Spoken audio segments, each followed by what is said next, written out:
A day in my life as a content creator, mom, and online seller.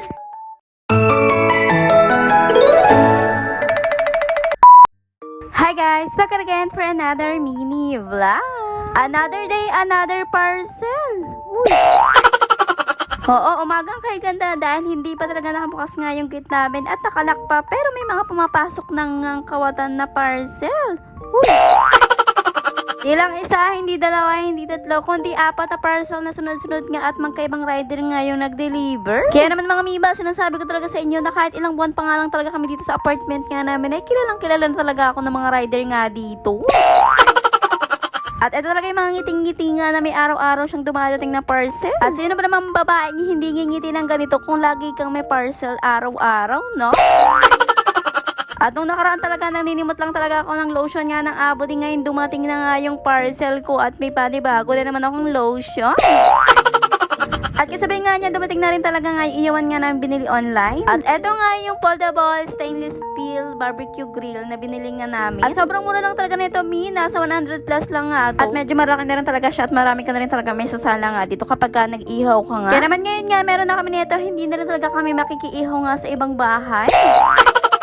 At next ko nga na-open itong foundation nga na binili ko from DW. Ang cute nga nito dahil ang ganda nga ng packaging, tapos maliit lang talaga siya since 40 ml nga lang to. Ang kinagandahan nga sa foundation na to dahil long lasting talaga siya, tapos matte. Bukod nga dyan, waterproof pa nga itong foundation na to. At next ko nga na-open itong Burson High Knee Socks nga para nga kay Baby Quincy. Hala? Di ba dalawa lang in-order ko? Ba't ang dami?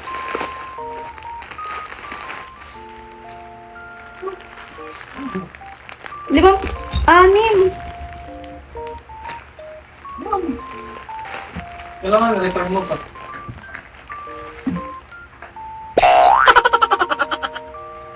Hindi, may one tick.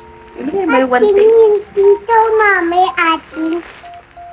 May ating. Si ate girl, taka kung bakit nga napakadami nga dumating nga na medyas. Kasi talagang alam ko nga is 2 pairs lang talaga yung in-order ko. Yun pala sa isang checkout, 3 pairs na talaga yung matatanggap mo since 79 pesos nga for 3 pairs. Kaya naman talaga bala ko, 2 piraso nga lang yung bilhin. Kala ko nga since 79 pesos nga talaga yung isa. Kasi talaga ang pagkakaalam ko nga sa mga ganitong medyas na mahaba is medyo pricey. Kaya talaga nagulat nga ako na 23 pesos lang talaga yung isa nito. Tapos napakaganda pa talaga ng quality niya. Kaya naman mga mima, kapag talaga bumili kayo ng ganito is affordable na nga siya at sulit na rin talaga. Kaya naman mga mima, lahat ng pinakita ko dito sa inyong mga item, ilalagay ko na lang yung link dyan sa comment section at dyan sa yellow basket dahil sharing is scary.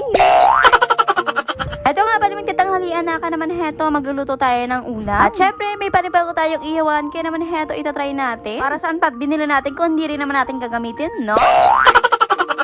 Para naman maiba yung ulam natin, heto mag-iihaw muna tayo. Bali 3 peraso lang talaga yung binili niya since 2 nga lang kaming kakain. At alam nyo ba, nasa 100 pesos na yung 3 peraso na yan? Biro nyo yan, 3 peraso na ganyan, tas sa 100 na. Ganun na talaga kamahal yung mga bilihin sa panahon ngayon.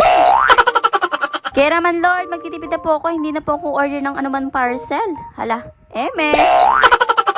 Pero seriously Lord, thank you sa lahat ng blessing. Dahil swerte pa rin talaga yung mga tao nga may nabibili nga silang pagkain. At kung may pambili ka ng pagkain, ibig sabihin, pinibless ka talaga ni Lord. Kaya naman Lord, please, ipanalo mo lahat ng mga taong lumalaban ng patas sa buhay. At ibaon mo sa lupa lahat ng kriminal tapos lahat ng mga scammer. Hala, hindi? Eme lang po.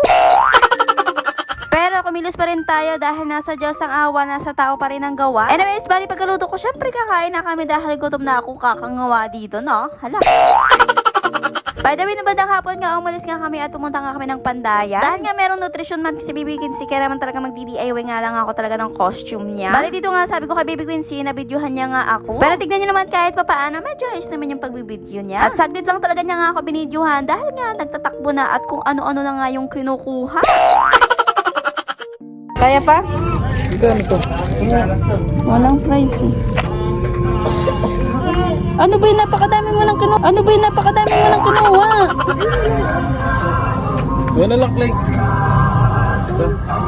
Kaya yan, 40. 46. Mama. Tayo na, tara na. Ko napakahirap talagang kasama nga ng batang to kapag talaga sa ganitong lugar. Kaya naman talaga nung nakuha ko ng kailangan ko is nagbayad na lang talaga kami dito sa cashier. Tapos eto, bumiyay na nga kami. Tapos since wala pa talaga kami merienda, kaya naman bumili muna kami dito ng kwek-kwek tapos fishball. At buti na lang talaga minadaanan nga kami dahil gutom na nga ako that time. Kaya naman after nga namin kumain at magmerienda, bali dumiretso na nga rin kami dito nga sa Tatala. Wala naman iba kami ginagawa dito kundi tumambay at nakikipag-inuman lang naman tong Daddy Echo. Kaya naman sige Mima, hanggang dito na lang ang ating mini vlog. So, yun lang naman guys for today's video. This is Mama Jen. Thank you for watching. Follow for more. Bye-bye!